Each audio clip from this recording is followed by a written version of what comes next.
There we go. Hello, everyone. It's Jamal Thomas. Welcome to the Progressive Soapbox. So, guys, with me tonight, I have Lauren Steiner. We were supposed to be here at 5, and that was my fault. I got my time wrong. I said 5. It was supposed to be 6. That was totally on me. But she is here, activist, blogger, at this point, YouTuber. She's moved on to YouTube. Laura, please give everyone a hello to the Soapbox. Hello, Jamal. Thank you so much for having me on. No, I appreciate you coming on. I've done multiple shows where I've either used an interview that you've done. I think I used the Cenk Uygur interview. There was another show I did recently talking about the DNC. It's funny. I call it the secret plot within the DNC because that's effectively the way I come across. I read it. It was almost like this kind of militarist activity of resistance inside the DNC. And I read it with a smile on my face thinking, oh my God, this was so awesome. Yeah, like I said, I've watched you from afar from this, and I'm glad that you could come onto the show. I think this is going to be an interesting conversation about the current state of politics, about activism itself, and whether or not activism has capacity to actually make changes. And even just you and your character arc in this particular, this area of either politics, activism, and to some degree at this point, media, if that makes sense. So How did you start in all this? What was your origins for this? Well, I mean, not to get into my whole history, because I'm probably 30 years older than you are, but I wanted to be a broadcast journalist back in high school. And everything I did was to prepare for that. I was a history major because I didn't want to study communications, because I thought, I was already a good writer. I could learn how to use a camera and edit video in an internship. But I thought it was important to understand history, because of that famous George Santayana quote, those who don't understand history are condemned to repeat it. Yes, yeah. So I studied history and political science and economics, et cetera, et cetera. And at the time I graduated college, which was the end of the 70s, there was this new thing called cable TV. And I just fell into public access cable TV, because when I found out what it was, that citizens could make their own media without having it be mediated through some writer, reporter, editor, producer, I just said, this is the greatest thing to happen to free speech since the First Amendment. I'm in. And when I was 24 years old, I was running my own public access cable channel in Lexington, Massachusetts, which is a very, very liberal community, the home of Jill Stein, the home of Noam Chomsky. And fast forward, I worked for A&E Networks in sales and marketing. That got me out to California. In the 90s, I got married, had 2 boys, was a stay-at-home mom, doing all sorts of yuppie shit, was not very political. The only thing I remember about the 90s was, why do I agree with these 2 right-wingers, Pat Buchanan and Ross Perot, about NAFTA? And it turns out years later, when I was protesting the TPP, I realized why I agreed with them. I got back into politics after George Bush started making noises about invading Iraq, and got involved with Progressive Democrats of Los Angeles. And I was doing, producing and hosting a bunch of documentary screenings with panel discussions after on my issue interests, which were mostly environmental. And then the Occupy movement hit, and I became much more radicalized and much more of an activist. And I sort of added protest to my toolbox. And I organized probably 3 dozen protests in the few years between Occupy and the Bernie Sanders campaign. And then Bernie was like a logical extension. Like if Occupy believed in electoral politics and if they had a candidate, Bernie would be the one, because he talked about wealth and income inequality. And as you know, Occupy was all about the 1% versus the 99%. And that's how I started Los Angeles for Bernie, which was a very large Bernie coalition. And then I became a delegate for him. Now, you said Occupy Wall Street radicalized you. I thought that was a fascinating comment, because you and I were talking shortly before we started this. And, oftentimes people say use movements in order to pressure candidates. And, at a certain point, I always ask the question, why do I have to consistently push you into a position? Clearly, you're not in that position if I have to push you in that position. But in this case, Occupy Wall Street, this ground upswell, And we continuously hear that if Democrats have somebody to push them, that they can act a particular way. Well, yeah, this ground upswell that put the 1% on the map, this 99% versus 1% thing on the map. And Democrats crushed it.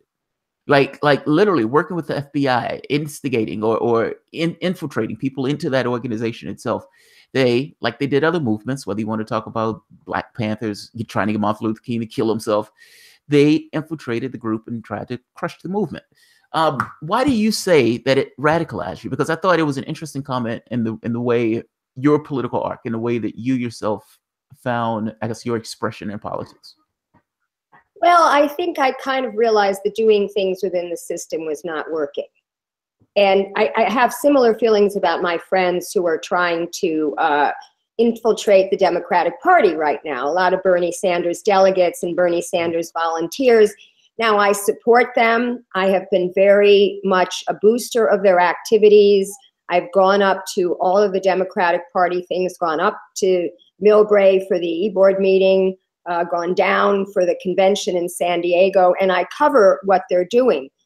And they're protesting even within these conventions. Mm-hmm. Since the Bernie Sanders campaign, the blue wave, as they call themselves, and I say they because I finally dem-exited last June myself, they have been continuing to do what the California delegation did at the DNC convention, which is protest within their very halls. And I cover those protests. And the Progressive Caucus, which sometimes pisses me off because they're not focusing enough on legislation. And there's this horrible legislation that goes through our democratically controlled state. We have 70% supermajority, so we don't even need Republicans. And yet Jerry Brown refuses to ban fracking. He's killing single payer, et cetera, et cetera. And there's a lot of legislation that I feel that our Progressive Caucus, which is all Bernie-crats at this point, should be focusing on, and they're not. But as an aside, I had been working, within the system all these years, and then I started to, I think Chris Hedges first became known to me during Occupy. Mm-hmm. And his book, Death of the Liberal Class, which I didn't read, but I watched a 1-hour C-SPAN book talk with him talking about it. And his whole idea that these liberal institutions that we had always thought would protect the little guy, the Democratic Party, the university, the unions, the church, the media, have all been co-opted. They failed us, yeah. By corporatism. And he feels, and I agree, that nonviolent civil disobedience is going to be the only thing that's going to make a change. Yeah. So that's what I mean when I say it radicalized me. Chris Hedges is fascinating. I mean, the guy got fired from New York Times, because he was essentially protesting the war. He said the Iraq war was bogus. And yeah, he has a point on this. Like when you think about, I use the case of the Clinton investigation, the email case. When we're talking about our institutions, when we look at, they're talking about this thing of fake news. Is it fake news? Is this brand new thing? It's not a brand new thing. The only difference is the institutions that people have looked to for actual information have failed so miserably that the public don't look at those things as being authorities anymore. So now, you have somebody like an Alex Jones or some random person online that matches up with the same thing as like a New York Times or Washington Post or a senator or congressman. And his point is, those things have failed us. You would think that those institutions were supposed to be there, this kind of non-partial body, and they're not. So I like to point to the Clinton thing as a great example of that, because Comey comes out and says, we have the capacity. I mean, like, no reasonable prosecutor will prosecute this case. And then Zero Hedge comes out and almost like an hour later say, well, we found cases that Comey apparently could not find, meaning that the FBI was showing favoritism to one while not necessarily showing favoritism to somebody else. The institution itself failed. Yeah. The institution itself failed. Similar to a conversation I had with Eric Holder at the convention. Interesting. I'll tell you about that.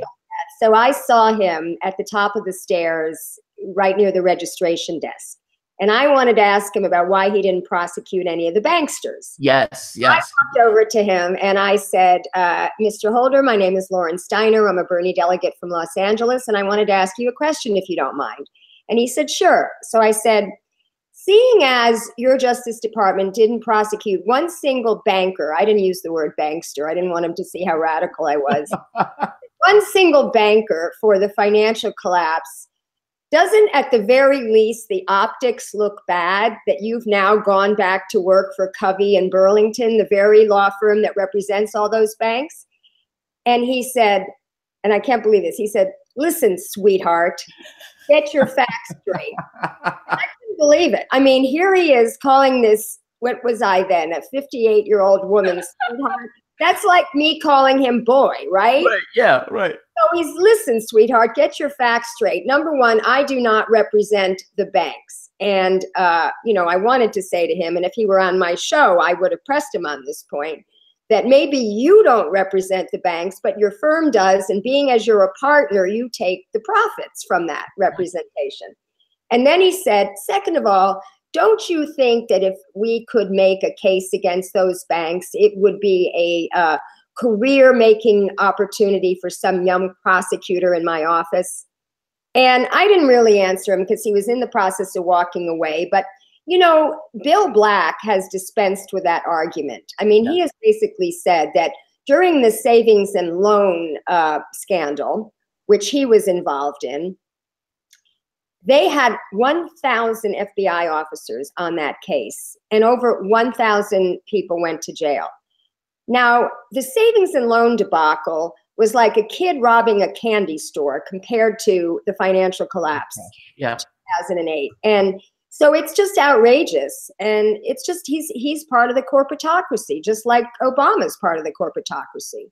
There would have been more questions I would have wanted to ask too. I mean, when Holder gets out there and makes this argument that how did he say this? That the president himself doesn't need the judicial branch in order to make the determination on whether or not he can kill somebody else. Meaning he can make the determination. The presidential branch in and of itself can make the determination. Oh, that's it. Due process under law doesn't necessarily require the judicial branch.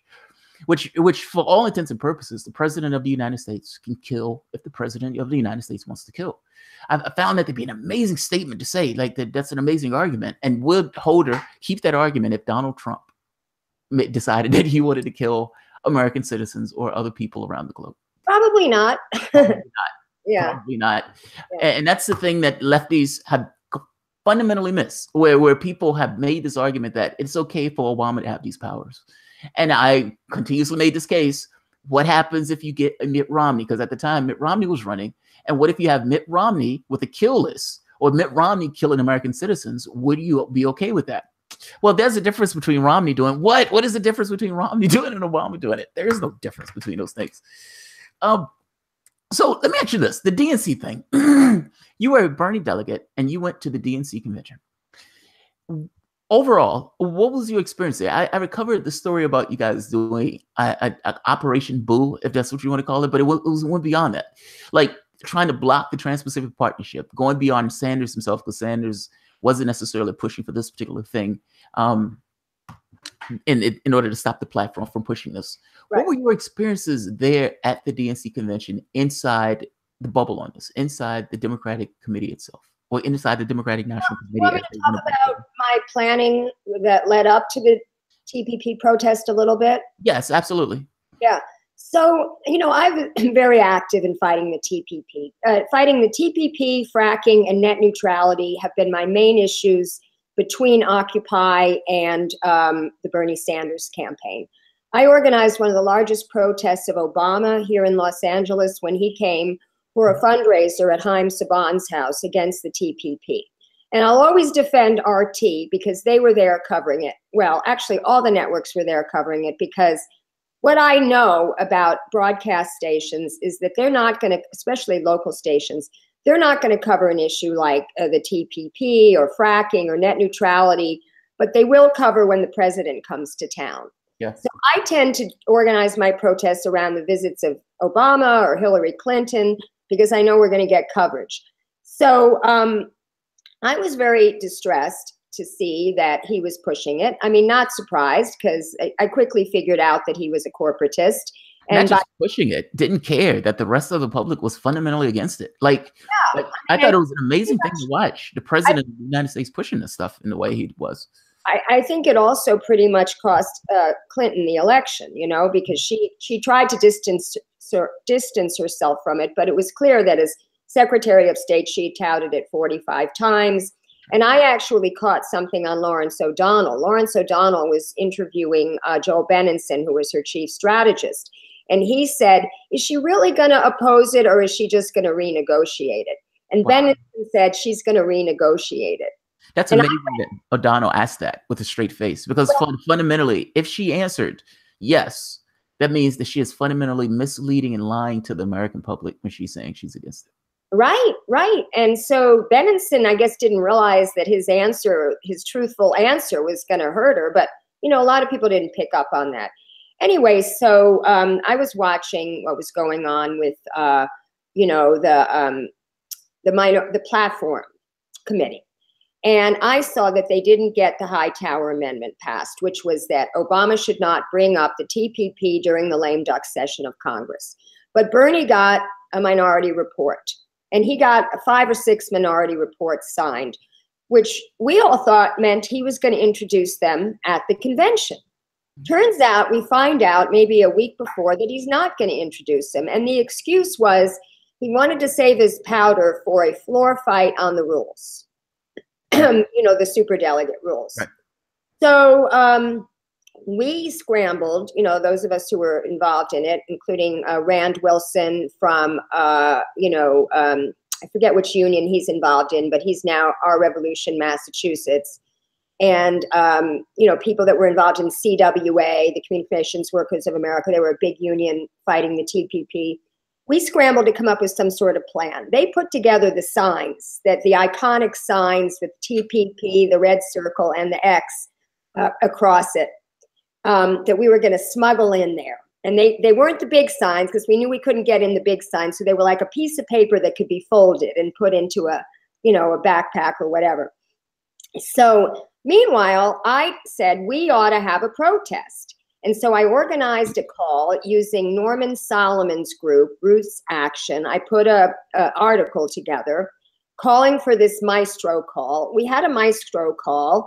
There were about 126 people on the call. And we decided that we were going to have a meeting of the whips. We appointed state whips the night before the convention started, so Sunday night, of how we were going to do this thing.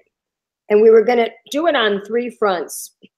First, we were going to try to pressure Dan Malloy, who was the chairman of that committee, to introduce it, basically saying, because we were not aware, we, the body of the convention, who the delegates are, that Bernie was not going to do it. Had we not been aware, we would have done it in the appropriate period of time. So we wanted to get him to do it.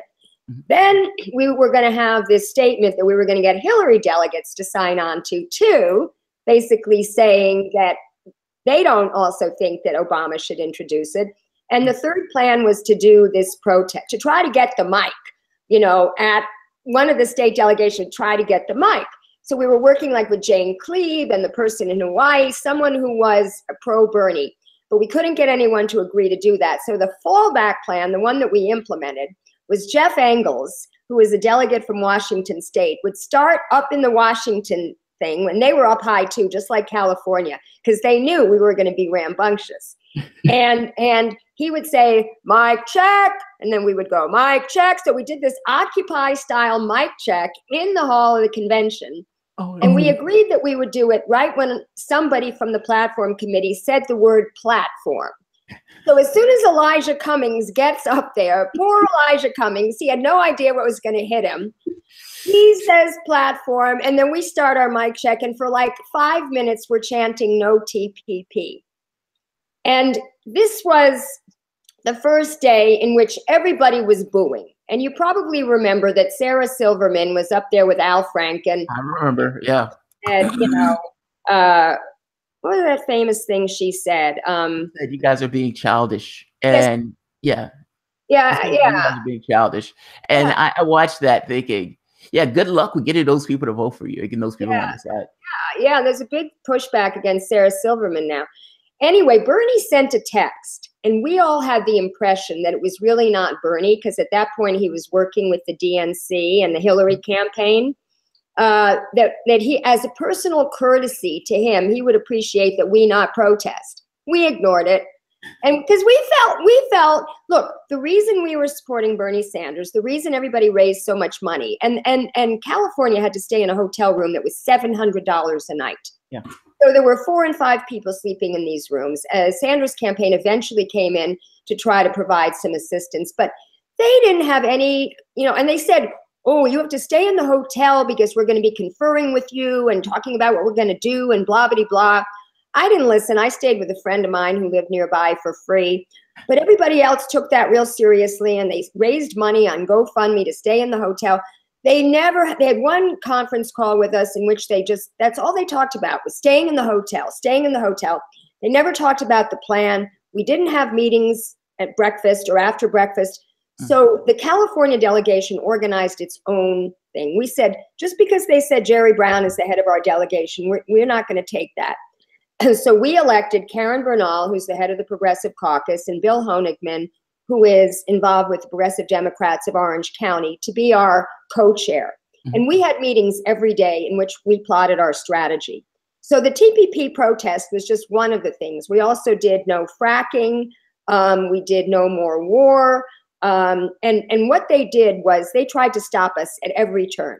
I mean, they had Hillary delegates taking our seats. They had Hillary delegates covering our signs with their signs. They had people trying to escort us out. And we got all of this on videotape, what we were kind of going through there. Meanwhile, the Hillary delegates thought they were at a party. I mean, this was just like a coronation for them. And they were like clapping at all the speeches and paying rapt attention and going off to the hospitality suites. And we were like planning and organizing, and it was like work. And it was very traumatic for a lot of people. Yes. Yeah. Yes. Yeah. Oh, I'm sorry. I don't mean to interrupt, but you're right. It was. Some of those people were crying out there. Yeah. And I missed the big thing with the media tent when we stormed the media tent. No one sent me the memo, so I don't know where I was at that point. Probably in the California cafe sponsored by Tom Steiner, talking to him about fracking.